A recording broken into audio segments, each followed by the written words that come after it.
কোনো চৰকাৰী বিষয়া, চৰকাৰী কৰ্মচাৰী মানে চৰকাৰী দৰমহা যাৰ পকেটত সোমায় কিবা এটা কাম লৈ তেওঁলোকৰ ওচৰত যাবচোন।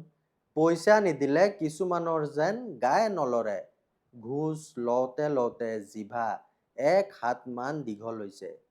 যিখিনি কথা আজি মই ক'ম, চৰকাৰী অফিচত আপোনাৰ কামো হ'ব আৰু ঘোচ লোৱা চৰকাৰী বিষয়া, চৰকাৰী কৰ্মচাৰীক ৰঙা ঘৰৰ আলহীও কৰিব পাৰিব, যিমান ডাঙৰ চাকৰি কৰা মানুহেই নহওক কিয়।